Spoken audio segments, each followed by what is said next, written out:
Sebenarnya ceritanya udah lama tertarik pada PLTS ini gitu. Saya ikut beberapa komunitas panel surya di medsos sih. Saya lihat mau mulai belajar tuh pembangkit listrik tenaga surya atap ini kira-kira gimana sih? Bagaimana manfaatnya? Tapi waktu itu juga masih mahal, buat saya juga mahal. Tapi saya tetap tertarik lah. Ini kan tidak, menurut saya tidak sekedar listrik yang kita hasilkan, tetapi juga ada kepuasan-kepuasan lain gitu kan, karena ini energi hijau.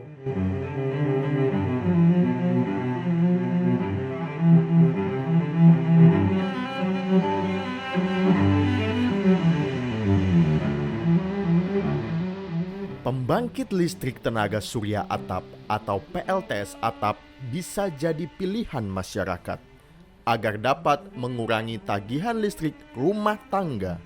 Tapi mudahkah memasang PLTS atap? Berapa investasinya dan seberapa besar manfaatnya? Inilah sajian khusus. Panel surya, mudah dan murah.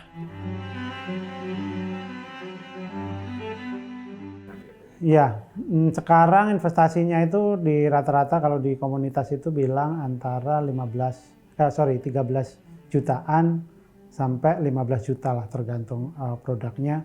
Itu per 1000 kWp. Itu per 1 kWp, sorry. Berarti per 1000 watt. Jadi biasanya tinggal dikalikan aja. Saya pasang 4000 ini dengan negosiasi yang cukup intens gitu, akhirnya jatuh di 53 juta. Itu investasi yang untuk panel suryanya ya, PLTS-nya. Tapi kan ada juga harus mengganti meter. Karena gini Pak, efisiensi daripada EBT ini juga tidak besar Mas ya. Efisiensinya kan agak, kalau ini kan paling 30-40% paling tinggi. Kan matahari itu kan cuma siang hari, jadi memang mekanisme daripada PLTS rooftop itu pada saat siang hari kita tidak di rumah, jadi itu bisa digunakan oleh PLN. Nanti malam hari kita bisa menggunakan yang punya PLN, seperti itulah. Ya, konsepnya seperti, sehingga meternya itu harus ada namanya meter bolak-balik ya, jadi kita bisa ke PLN, PLN bisa ke kita gitu kan. Jadi meterannya juga khusus gitu Mas, bukan meteran biasa.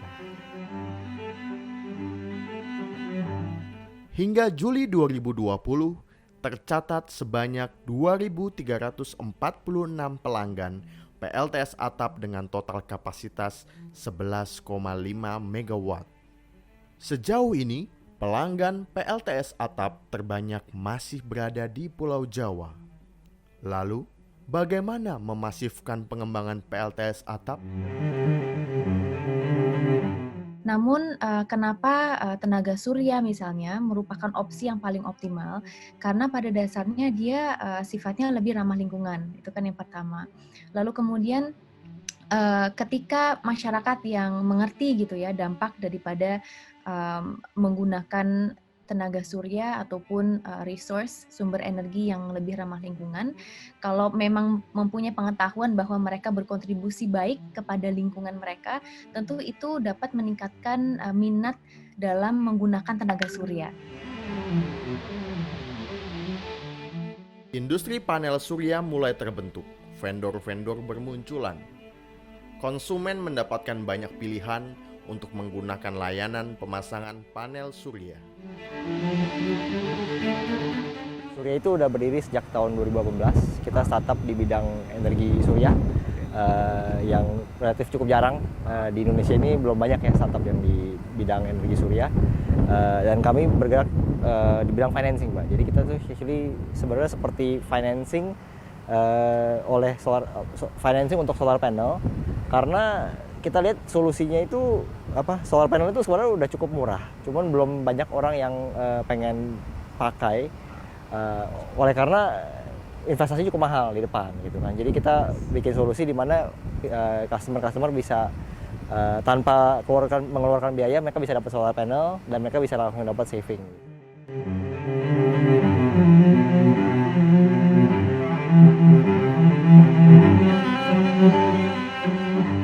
Tetapi sebenarnya potensinya bisa jauh lebih besar. Misalnya di dalam survei kami itu ada kira-kira 17% orang yang disurvei mengatakan mereka mau tetapi mempertimbangkan apakah ada fasilitas untuk mereka bisa atau menurunkan beban mereka untuk upfront investment. Sebenarnya tujuan utamanya adalah meningkatkan bauran energi, tetapi tentunya ada manfaat lain yang bisa dihasilkan dari situ, terutama dari aspek komersialnya. Karena memang kalau hanya ditargetkan untuk mencapai target renewable energi sekian persen tanpa strategi untuk mencapainya, tentunya juga tidak bisa dicapai. Upaya penghematan listrik dapat dilakukan. Pemerintah mendapatkan keuntungan optimalisasi bauran energi pembangkit listrik.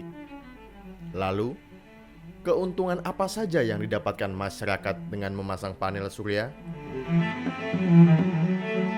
Ya kalau manfaatnya jelas dong, manfaatnya kita bisa produksi listriknya sendiri. Saya sehari rata-rata produksi 15 kilowatt lah ya, kWh ya, kilowatt hours gitu. 15, kemudian sudah hampir tanggal 8 ini mungkin baru sebulan, jadi baru ketahuan berapa saya hemat. Tapi kalau dari dashboard yang ada aplikasinya itu juga bisa diukur berapa penghematan yang dilakukan. Jadi sampai 3 minggu pertama itu, kalau hitung-hitungan dia ya, matematika ya, 480.000. Saya itu tagihan 1 jutaan sebulan ya. Sebulan. Jadi mungkin nanti di akhir penagihan nanti tanggal 5 mungkin ya, tanggal 5 itu mulai di cut date-nya, itu mungkin produksi saya bisa 500.000 lebih lah ya.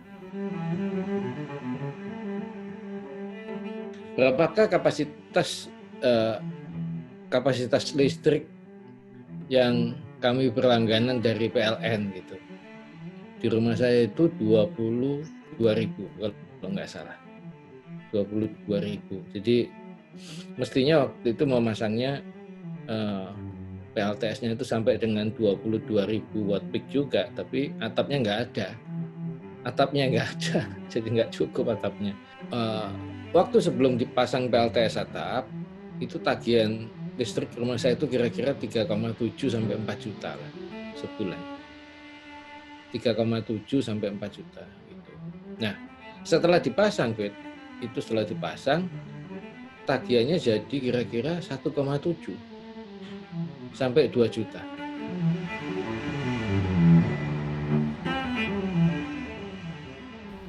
Total waktu yang dibutuhkan masyarakat untuk memasang PLTS atap mencapai 30 hari kerja.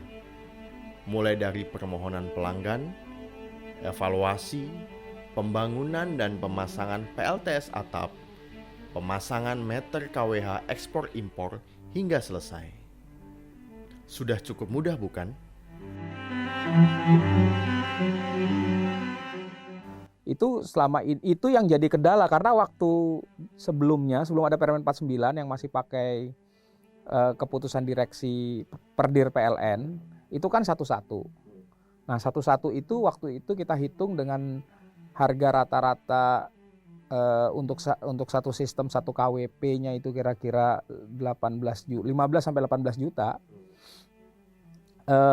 Itu pengembaliannya pengembalian investasinya dalam waktu 8 tahun. Kalau banding satu-satu itu average-nya 8-9 tahun. Nah, begitu dengan Permen itu keluar, Permen 49 jadi turun, jadi hitungannya kira-kira 12 tahun.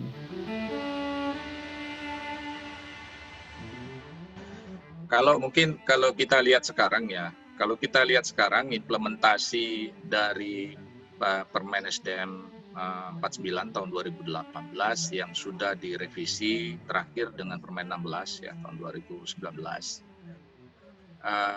Memang di dalam pelaksanaannya kita melihat masih ada memang semacam keengganan mungkin ya dari masyarakat untuk memasang, karena kita lihat kalau dari sisi regulasi, ada hal yang ada beberapa poin memang yang mungkin masih perlu diperbaiki.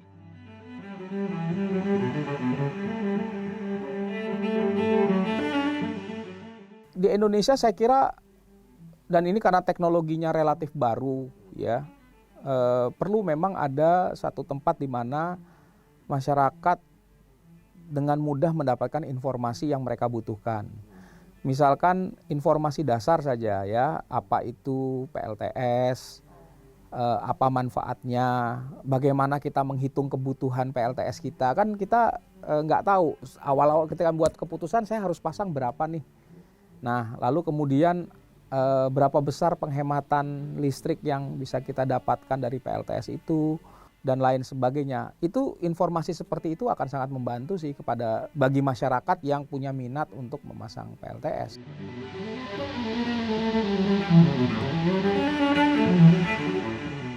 Dengan menjamurnya pemasangan PLTS atap, lantas muncul kekhawatiran konsumsi listrik PLN turun.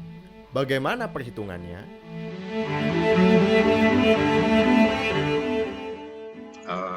Kalau kita membangun PLTS nanti demand dari PLN, demand dari ini akan turun ya. Tapi kalau kita lihat di kondisi kita di Indonesia, kekhawatiran itu mungkin belum cukup beralasan. Kenapa? Kalau kita bandingkan misalnya Australia saja.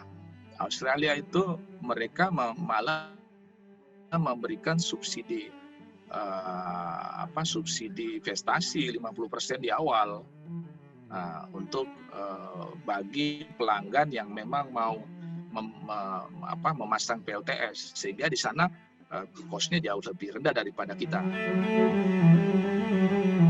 Kan Pak, kalau pasang PLTS atap ini nanti PLN gimana Pak? Kan rugi gitu, udah bangun listrik besar-besar. Enggak juga, wong demand-nya PLN tuh kalau pertumbuhan ekonomi Indonesia normal 5% deh, ya 5% aja. Itu kira-kira kebutuhan listriknya itu rata-rata 7%.